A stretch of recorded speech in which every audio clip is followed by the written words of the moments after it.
Budget risks highlighted amid conservative projections. Minister says 2.8% growth for 2017. And FIFA security operations in full swing.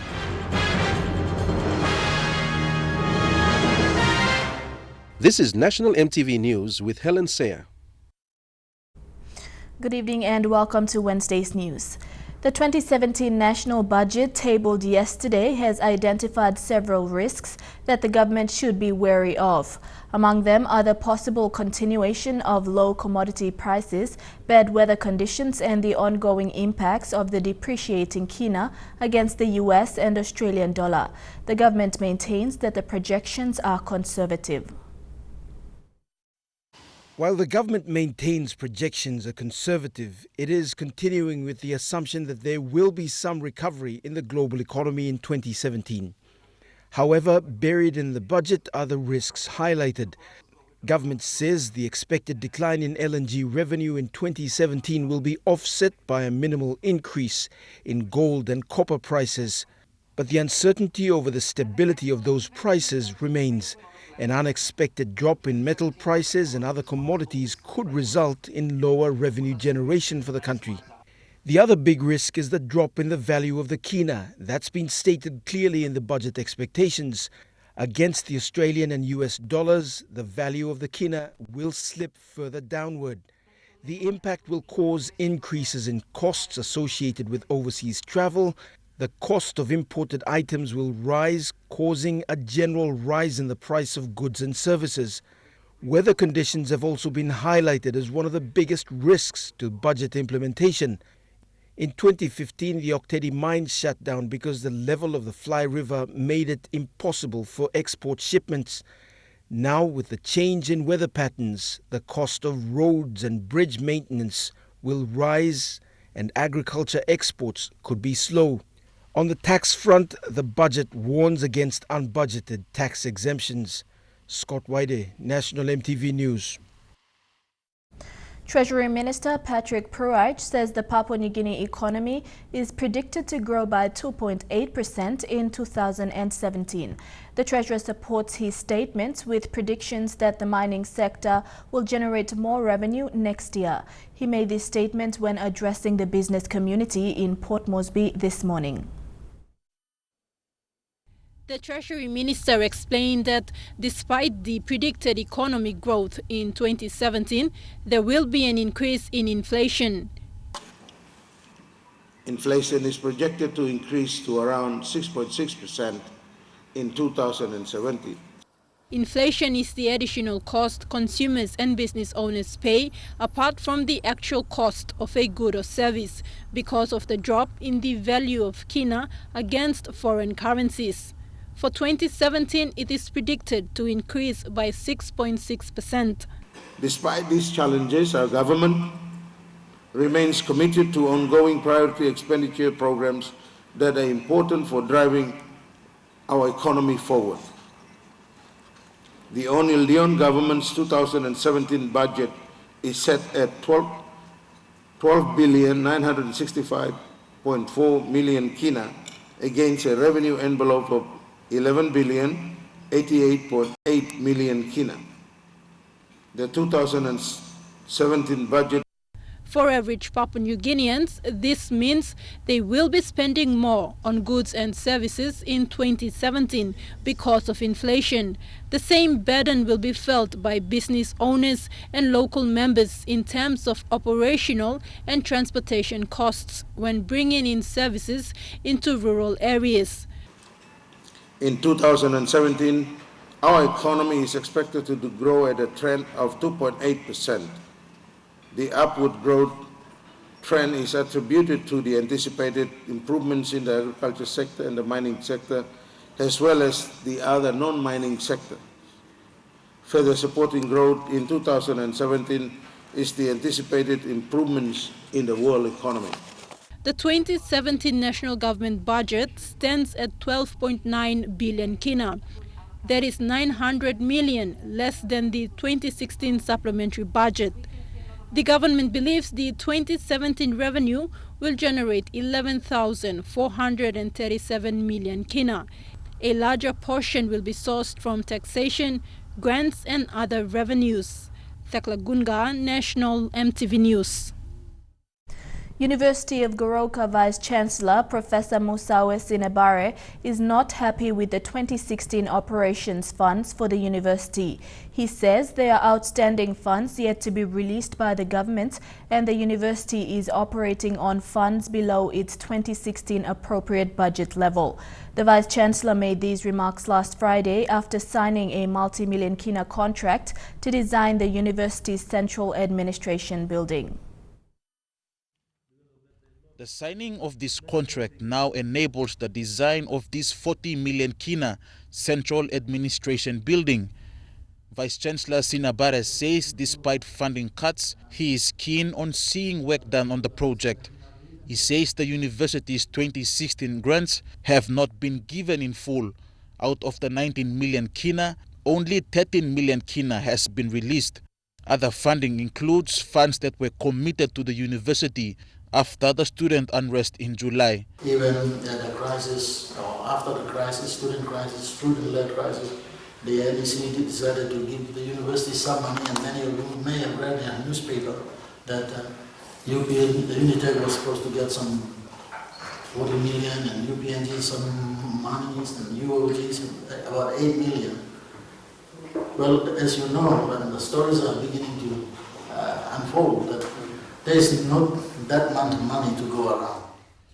Apart from the central administration building, contracts were also signed for staff housing projects. These are now what the university describes as prioritized projects, given the financial situation. The financial situation for University of Goroka in terms of operation is not good, but that is something that we are constantly in dialogue with the government, as I've highlighted. Sinebare added that contractors are now tasked to deliver within time and budget. We are happy. I am happy because we will see some activity. Even the architectural design will have already begun, or it is going to begin.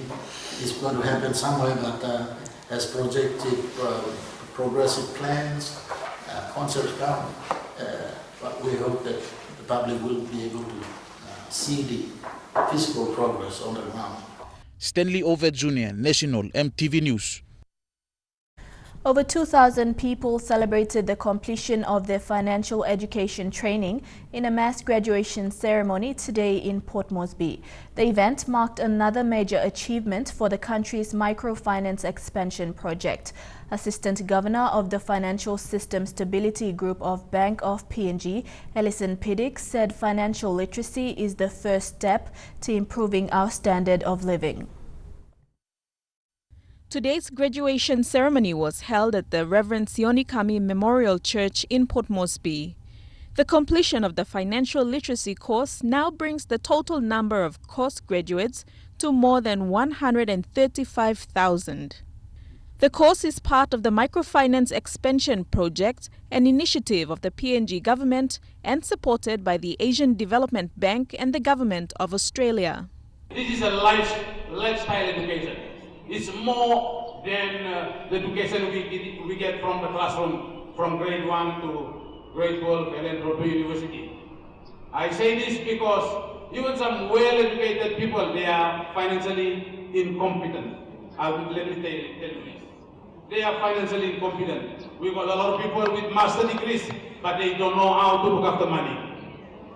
Director of Center for Excellence in Financial Inclusion, or CEFI, Salia Ranasinghe, told participants that their real graduation happens when they use their knowledge to change their lives and be role models in their community.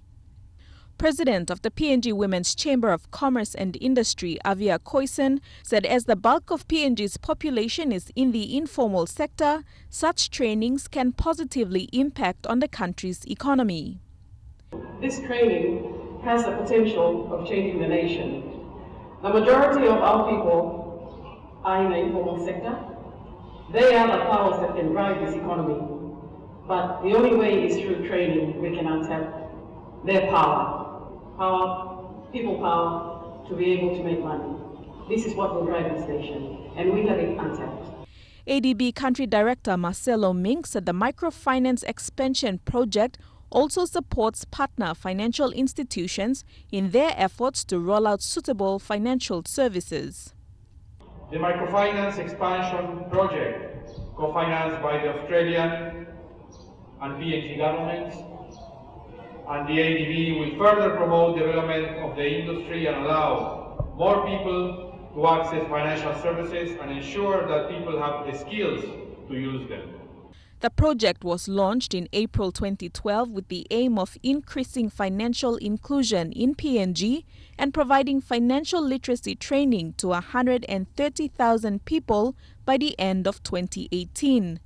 The project has already exceeded this goal by 5,000 people. It continues to support the economic and social empowerment of women, with women making up almost half of all trainees to date. Deli Waigeno, National EMTV News. A joint task force in preparations for APEC 2018, special security operations for FIFA Under-20 Women's World Cup, and former Australian Prime Minister Tony Abbott in PNG for other business. Details of those stories and more when we come back.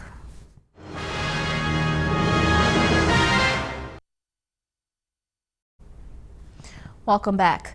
A joint task force conference on security planning for the 2018 APEC summit is into its third day in Port Moresby. The conference has brought together senior disciplinary personnel from both PNG and Australia to plan, command, control and coordinate security operations leading up to APEC. The workshop will end on Friday and disciplinary officers are hoping to create a strategic operational plan for APEC security. Security agencies involved in this conference include the Royal Papua New Guinea Constabulary, PNG Defence Force, correctional officers, fire and emergency personnel, and members of the Australian Police and Defence Force.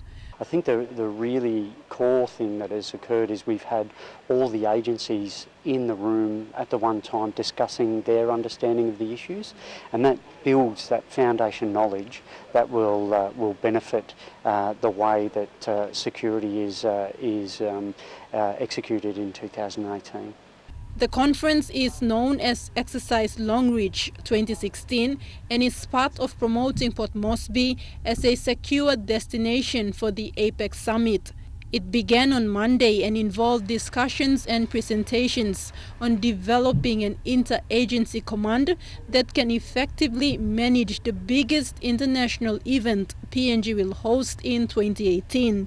It is facilitated by the Australian Federal Police and funded by the Australian Defence Force under the Defence Cooperation Programme. And it is an activity based around the Joint Task Force for APEC Security in 2018. It's about planning and preparation and supporting the Joint Task Force Commander in building his understanding of command and control for APEC 2018. This is by far the largest joint conference involving all security agencies in the country, and it is the beginning of many joint conferences that both nations will be engaging in to draft up a security plan for APEC. On Friday, outcomes of the discussions will be presented to the heads of the three PNG disciplinary forces. Tekla Gunga, National EMTV News. Port Moresby Police are conducting searches and security inspections in all venues that will be used for FIFA. They include sporting venues, training grounds and accommodation areas. This special operation is aimed at ensuring a safe and secure FIFA. It is conducted in partnership with the Australian Federal Police under the PNG Australia Policing Partnership Programme. This morning, a team of 37 police personnel specialized in dog handling, detecting and defusing explosives conducted a thorough inspection at the National Football Stadium. Commander of Dog Unit, Chief Inspector Lut Nidun, said the inspection is aimed at providing a safe environment for both local and visiting athletes and supporters. So our main objectives are to clearance check on all the venues, sporting venues where the participating team are going to involve in, and where the grandstands are going to be, where the spectators are going to sit and watch, the field where the players are going to play, everything which is within the surroundings of the sporting stadiums. My team has been tasked to do a clearance, check on anything that we can detect and find as a security threat. The police operations for the FIFA World Cup has commenced. Now these police officers are checking the outer stand for any possible threat. Similar operations will be carried out at other stadiums in Port Moresby. A number of these officers are new in conducting such major operations, but Commander Nidung says it is an avenue that will give them experience and prepare them for the 2017 National General Election and the APEC Summit in 2018. I have a number of young police officers who are in my team, as well as some very senior officers who are around as well. It's a combination of experience that we are combining it together to pass on the knowledge, the experiences that we have. We are trying to impart what we have, especially because we have a background with handling dogs. That is part of an instinct that we have adopted from the dogs. So, like going through areas that you might feel that, it's in the culvert, it's in the ceilings or wherever. Because of the partnership with our dogs, we got experience. So we are imparting as much as we can. That event here is an international event around, and the standard that we have, we're trying to raise the standard also so that we can be seen as we can do it. Tekla Gunga, National EMTV News. Former Australian Prime Minister Tony Abbott arrived at Jackson's airport today on non-government business with the Anglicare PNG, whose various community-based programs are dedicated to preventing the spread of HIV in PNG. Abbott will be the guest speaker at the Foundation's inaugural 16th anniversary fundraising dinner tonight at the Lamana Hotel. He was greeted upon arrival by founder of Anglicare Foundation and renowned owner of the Constantino Group of Companies, Costas Constantino. When addressing the press this afternoon, Abbott underlined Australia's historical and continuous partnership with Papua New Guinea as a mutually beneficial. Aid. Australia and PNG are very close trading partners. Australia, in fact, is PNG's biggest trading partner, and I'm confident that that can continue as PNG develops. And then there's the help that Australia has been giving PNG when it comes to internal security matters. The 70 AFP officers that my government dispatched to Port Moresby have been an important part of the improvements in law and order that PNG has seen over the last couple of years. So this is a very long-standing partnership. It's a very long-standing friendship. Antiretroviral drugs for HIV and AIDS will be made available to meet the requirements of all registered patients identified with the disease in the country. This is made available through a donation of consignment of the drugs and equipment from the Indian government through His Excellency Najendra Kumar Saxena. West New Britain Governor and Special Parliamentary Committee HIV/AIDS Chairman Sasindran Mutuvel said this follows an appeal from the PNG government. The government of India has continued to strengthen its bilateral ties with PNG through the assistance of the antiretroviral drugs to the tune of 7.2 million kina. A sample of the drugs was presented to the Special Parliamentary Committee, HIV and AIDS Chairman Sasindran Mutuvel and the Minister for Foreign Affairs Rimbing Pato. The representative of Government of India to PNG, I'm ready to provide whatever medical supplies are needed. But also as a custodian of Indian interests in PNG, I'll do so only under Indian Pharma Code. Mr. Mutuvel thanked the Indian government for the response in assisting the country. He said this is one area that does not receive much support from. In fact, more than 80% of the AIDS treatment and management actually comes from donor agencies, mostly from World Bank and other OCAID and other donor agencies. And AIDS, actually we should not be treating AIDS as a disease, but AIDS as an epidemic in PNG. Since it became an epidemic, it affected and infected more than 60,000 people, out of which 24,000 already died. Health and HIV and AIDS Minister Michael Malabag said that PNG can source pharmaceutical medicines from India at an affordable rate to meet the medicine needs in the country. The antiretroviral drugs have been imported under the Indian pharmaceutical standards and is a one-year supply. It will be distributed throughout the country. Marilyn Diabkatam, National EMTV News. Coffee Industry Corporation officers carried out tests on coffee bean samples from a rural cooperative in preparation for export today. The beans are expected to fetch a price in the several thousands for some 200 farmers. Neknasi Coffee Cooperative from Boana will be exporting a container of coffee beans to Melbourne on the 9th of this month. Bethany Herriman with this report. Yesterday, coffee bags were brought from the Neknasi mill in Arab to Swire's coffee bulking facility. This morning, bean samples were collected by the CIC officers and checked for quality. Orange, pineapple, passion fruit. Rose Romalos, the senior quality officer, and team members are doing crucial checks before the beans leave the shore. As per the green bean coffee, it's a PSC, it's good coffee. But in terms of the liquor assessment or the cup assessment, we will have to cup the coffee and tell the story. Orange citrus. Neknasi's coffee has very good aroma, texture and taste. A lot of roasters or buyers overseas, they would love to also trace back where the coffee is being sourced from. So the only way to see the traceability more evident is by having cooperatives have that direct market link to the overseas buyers. So the Coffee Industry Corporation has been very supportive.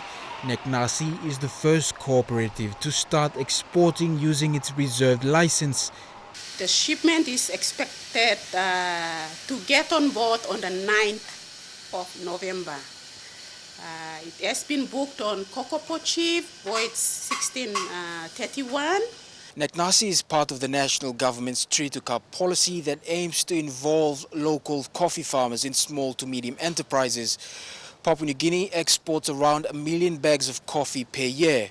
That number is expected to increase this year.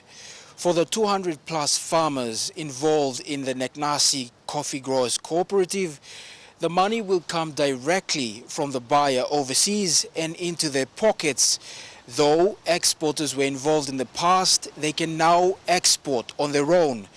Bethany Harriman, National EMTV News, Leh. And now looking at our finance news, the kina closed unchanged at $0.3155 US in the interbank market. At Bank South Pacific, your kina was buying $0.3080 US, $0.3993 Australian dollars, $0.2755 euro and 31.66 Japanese yen.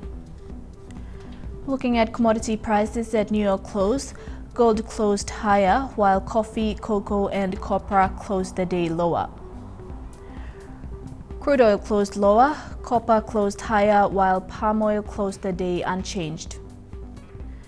And on the stock market, the Dow Jones closed at 105.32 points lower, the ASX is trading at 64.47 points lower, and the All Ordinaries is trading at 67.12 points lower. National EMTV News continues after the break. Supreme Court decision in favor of Turubu landowners in East Sepik and overseas, the world's best Barack Obama imposter. Stay tuned.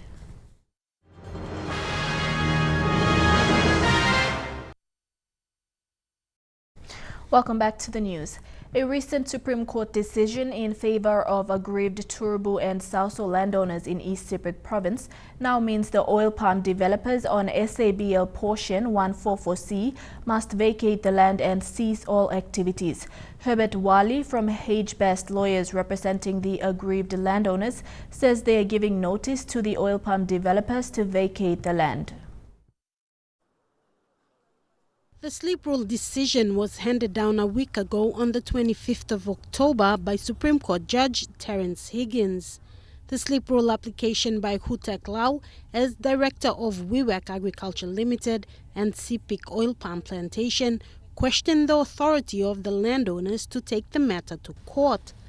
Justice Higgins ruled against that, saying the standing of the respondent landowners was not in doubt, nor were their authority to the principal plaintiffs to represent them.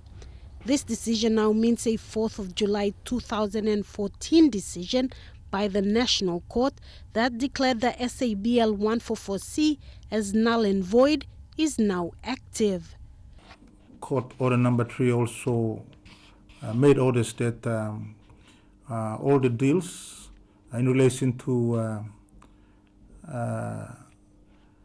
SABL 144C, including logging and planting oil palm, are illegal. And fourth, it award cost. That means they have to pay the legal cost on a party basis.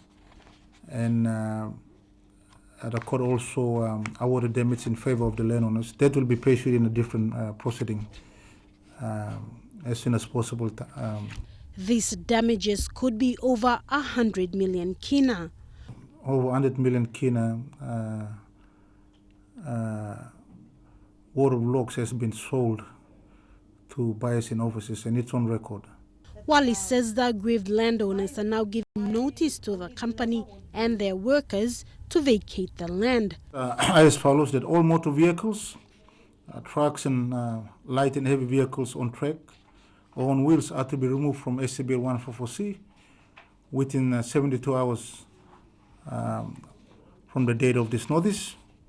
All personnels and chattels that are movable are to be vacated and move out from SABL 144C area, including the logging sites and the oil palm sites within 7 days from the date of this notice. Except for road and bridges, all permanent structures, including homes or houses, if the defendant so wishes, they may dismantle and remove those structures within 30 days from the date of this notice. Police have been instructed to deal with those who defy the court orders and the notice. Sarah Aupong, National EMTV News. Landowners throughout Papua New Guinea are angry over their outstanding land compensation claims of 200 million kina promised by the government. This follows their land being alienated by the government to build government institutions like schools, health facilities and roads. Eric Harupma with this report. This morning, over 100 frustrated landowners gathered outside the Edit Town House in Port Moresby regarding their overdue claims not being processed by the Lands Department. Been in and out of this office for some donkey years now. And why we are gathered here today is we want to show the government that we are frustrated over the delay of payments that are withheld within the Lands Department. No one come here. They held placards and banners reading, "Pay us 200 million kina land compensation." EMTV spoke to representatives from all regions across Papua New Guinea. Islands region Ben Ketten says many of these lands have been obtained by the states for government special purposes during the pre- and post-colonial era without any form of payment. The land that was acquired during colonial or after independence, where schools were built, hospitals were set up, airports were set up, CIS stations, educational institutions. He says unlike royalties from the LNG project, land compensation is a priority area because it has major government establishments. Representing Momase, Christopher Sokome says for 30 years they have been waiting for this payment promised by the government. During colonial times, only Alan native ground. Now only no even compensating money something people have been given freely. This line only carry claim blow come. It's a genuine claim because only been established on this ground blow. Time you go around all get up on this Papua New Guinea, but you look him on Namelo Garden Cow blow, he got community school staff. They are calling on the Lands Department to release the 200 million kina payments immediately. A petition will be delivered to the government next Thursday. Eric Arupma, National EMTV News. Turning overseas, Luis Ortiz lives his life in another man's shoes. Luis is the world's best Barack Obama impersonator. He travels the world as his alter ego, the 44th President of the United States. When Barack Obama was campaigning for the US presidency in 2008, Luis Ortiz was an unemployed single dad in the Bronx. One day, walked into a bar and people were like, "You made the front page. There's this dude with big ears." And I'm like, wait a second. In the back of my head, I'm like, I'm unemployed for a freaking year already. I've been used. This guy's talking money. Ortiz decided to see where his natural likeness to the presidential candidate would take him. He shaved off his facial hair and studied Obama's mannerisms to help him master the character. The result is uncanny. But here's the thing. If you give me 4 more years, I promise I will have Joe Biden reading at a 3rd grade level. Ortiz's career took off and he has traveled the world, appearing in TV and films, at corporate events and weddings. He even had a documentary made about him. In 2014, Ortiz sent New York's Times Square into a frenzy when he appeared as the president for a prank, complete with a motorcade and fake Secret Service agents. We took him out onto the Sunrise Plaza to see if anyone would be fooled. How are you? Good, thanks. Oh my God, take a photo. Can I take a photo with you? Sure. I'm a big fan. All right. We're gonna miss you, Barry. We're gonna miss you. I'm gonna miss me too. I'm Barack Obama. What's going on? What do you think about American politics? What do I think about American politics? I don't think much of it. Because I'm an Australian. And who cares? Yes, we can. Yes, you can. Yes, we can. Yes, we can. Chukai Sports is next. Barramundis depart for ICC tournament in Hong Kong, and one family's excitement as they wait to see the PNG Under-20 Women's World Cup take the field. Stay with us.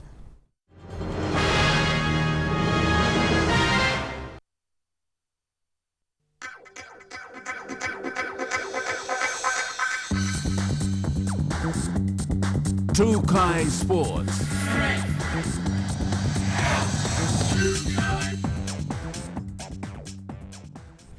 Welcome to Chukai Sports. The Hebo PNG Barramundis departed for Hong Kong this afternoon to participate in 3 ICC WCLC one-day international matches against the host. It will be the second ODI series that the Barras will appear in since gaining ODI status in 2014 after the 2-0 series win against Hong Kong in Townsville. With the wins from the recent ICC I-Cup and the World Cricket League Championship matches against Namibia fresh on their minds, the Barras now look to bettering the World Cricket League standing. This could be a run at first ball. Here he's out. He's gone. The Hong Kong side and the Barras have developed a healthy rivalry over the years, both moving up to the ICC World Cricket League divisions together and the world rankings. PNG is currently in 4th placing, and making this tour successful is top priority for them because that will move them up to the top 3. The squad comprises of the same lineup that took on Namibia mid last month, led by captain and one of the top 8 batsmen in the World Cricket League Championship competition, Asad Vala. The first ODI match will be this Friday, followed by the other 2 on the 6th and the 8th of this month. After the Hong Kong tour, the PNG side will be meeting their 2 most threatening competition, the United Arab Emirates and Singapore. Dini Rose Raiko, National EMTV Sports. Still on cricket, the CPL PNG Lewis have 97 days to go before they make their appearance in the 2017 Women's World Cup qualifiers. It will be a valuable experience for the Lewis to compete at the pinnacle of cricket. With a participation of 10 teams, this is the highest level the Papua New Guinea side has come, and they will compete with Bangladesh, Ireland, Thailand, Scotland and Zimbabwe to make it onto one of the last 4 spots available for the World Cup. This group will play their matches in the United Kingdom. While the top 6, England, West Indies, New Zealand, South Africa, India and Pakistan, will battle out their qualifying ODI in Colombo, Sri Lanka. The last World Cup in 2013 saw Australia as champions, while the host Sri Lanka came out 5th. The family of PNG under-20 soccer player Jacqueline Mayosi are gearing up to witness their daughter take center stage. Father Fred Mayosi says the whole family is excited to watch Jacqueline play on home soil against some of the best in the football world. Reporter Jack Lapauve Jr. with this story from Alotau. The Mayosi family live a humble life next to the Alotau General Hospital. Proud parents Frida and Deborah shared their joy for daughter Jacqueline Mayosi, who will play for PNG in the FIFA Under-20 Football Challenge in Port Moresby. They say it was Jacqueline's passion and dream for playing football in such arena. For them, it's a big achievement for the family. Me go on top of this level and making me proud, parents proud, family proud, even the Alotau Soccer Association also as well, and even the province itself.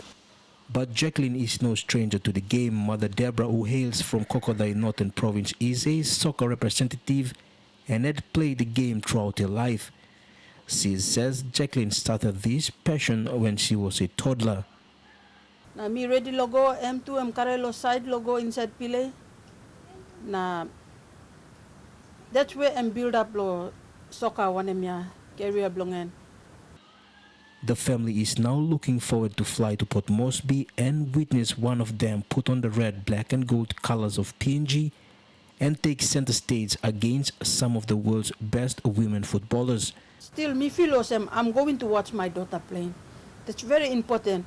Na, mita so all family blow me lokokoda, all the family blow me, all looking picture blow, bikini blow me. All hamamas no go through. Neighbor and family friend Felix Nelson said the excitement is too much to see Jacqueline play for the country. And we were so proud to see that Jacqueline made so much name for us here, especially Alotau Soccer Association and Millie Base Hall. And the family as my FC and the Nelson and the whole Medic Soccer Club in Alotau and Alotau Soccer Association. We're so proud of her. She's just something from nowhere to be somebody in Under-20 FIFA World Cup. And this is something that we'll never forget. Jack Lapauve Jr., National EMTV Sports, Alotau. Chukai Sports continues after the break. Stay with us.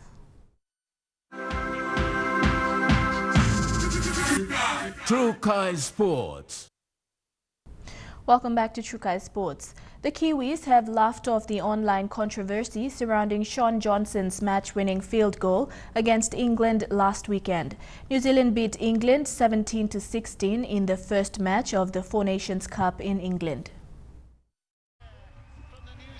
In the aftermath of New Zealand's 17-16 victory over the 2016 Four Nations hosts in Huddersfield, sections of social media erupted with claims Johnson's 65-minute drop goal had actually missed and been incorrectly awarded. Kiwis back rower Tohu Harris and Johnson himself dismissed the possibility and revealed the topic had provided plenty of comedic value for the New Zealand camp ever since the match. So, but yeah, I guess I probably had the best view out of everyone, and it went over. And I don't think any of the players complained on the field. The way we, defended for each other and kept turning up for each other. Despite the presence of several England players directly under the posts as the go-ahead kick sailed through the air, the TV coverage doesn't appear to show a single one appealing or second-guessing the decision. It is that which Johnson said is the most damning piece of evidence that it was a successful attempt. We think we're the best team in the world. That's where we want to be. That's where we want to stay. So there's no point coming up all this way, if you're going to already have yourself beat in the mind. None of us think that. New Zealand prepares to take on Australia this weekend while England takes on Scotland. Elijah Levette, National EMTV Sports. Basketball PNG Executive Officer Joel Kalu yesterday mentioned in an interview with EMTV Sports that PNG will host the Melanesian Cup Championship for the Seniors Tournament in Port Moresby. The championship will see 6 participating countries in the Pacific take part, including PNG. He says since the Pacific Games, both the men's and women's teams went on break, but now need to get back into training. MTV's Godwin Eki reports.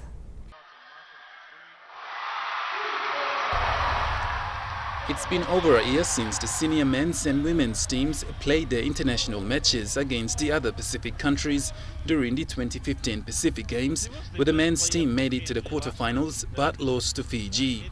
While the momentum is moving forward for the junior players in the country, all senior players, both men and women, should find their feet back on the courts to get back into training in preparations for the Melanesian Cup. PNG Basketball CEO Joel Kalu says all senior players in the country will also attend national tournaments in order to make selections in preparations for the Melanesian Cup tournament and to be hosted by PNG. Yeah, look, next year is a big focus for our senior teams. The Melanesian Cup is being held. We will be hosting that here in Port Moresby. So, look, we haven't got details confirmed of when, but we know that we are the host country. So there'll be 6 teams come to town for that tournament, 6 international teams. So, look, preparations for our senior national teams will probably begin once we know a bit more about the dates of that tournament. He said the Federation is excited to know that Papua New Guinea will host the event, despite dates for when the event will take place is not yet confirmed. Our national teams at the senior level haven't done too much, following the Pacific Games last year, so we really need to get them back into the swing of training and preparation, not only for the Melanesian Championships, but, Tonga Pacific Games is just around the corner in 2019 as well, so lots of work ahead. Mr. Kalu said Basketball PNG is reaching new heights with successfully hosting the Under-18 Nationals this year, to preparing for the Under-17 Oceania Championships next year, and PNG to play host for the Under-15 Oceania Championships in 2018 and the Melanesian Cup tournament. Godwin Eki, National, MTV Sports. And that ends True Kai Sports. The weather details when we come back. True Kai Sports.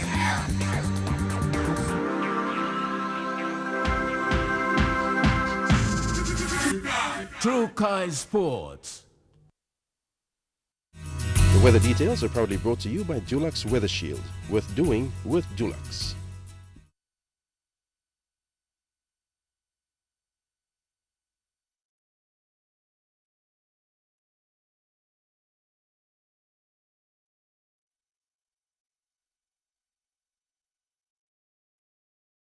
Weather forecast for tonight and tomorrow in the southern region: cloudy periods in Port Moresby, fine weather in Kerma and Alotau, rain showers in Daru and fine, although cloudy at times in Popondetta. In the Momase region, a shower or 2 in Lae and Medang, fine in Wewak and rain showers in Vanimo. In the New Guinea Islands region, rain showers in Lorengau, Kavieng, Kokopo, Rabaul and Kimbe, and cloudy with chances of rain showers in Buka. And in the Highlands region, fine although cloudy at times, then expected morning fog in all centres. Forecast for small ships for the next 24 hours. Strong wind warning current for all coastal waters of southern PNG-Indonesian border through Torres Strait and Daru to Kiwai Island to Kerma to Yule Island to Hood Point to Samarai Island. Waters of southern PNG-Indonesian border through Torres Strait and Daru to Kiwai Island to Kerma to Yule Island to Hood Point to Samarai Island, seas of 2 to 3 meters. Waters of eastern and western Milne Bay Islands, seas of 1 to 2 meters. Waters of Samarai Island to Cape Vogel to Finschhafen with waters of Finschhafen through Vitia Strait, Seasi Island to Long Island, and with waters of New Island, seas of 0.5 to 1.5 meters. Waters of Medang to Bogia to Wewak to Aitape to Vanimo and northern PNG-Indonesian border, and with waters of Manus and its western group of islands, seas of 1.5 to 2 meters. Waters of New Britain to Bougainville, seas of 0.5 to 1.3 meters.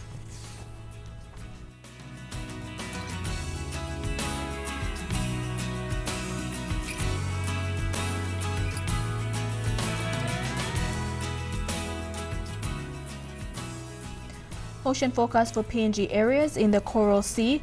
Seas rather rough to patches rough with east to southeast winds at 25 to 30 knots. Solomon Sea, seas slight with east to southeast winds at 10 to 15 knots. In the Bismarck Sea, seas moderate with east to southeast winds at 15 to 20 knots. And in the Pacific Ocean, seas slight to moderate with east to southeast winds at 10 to 20 knots.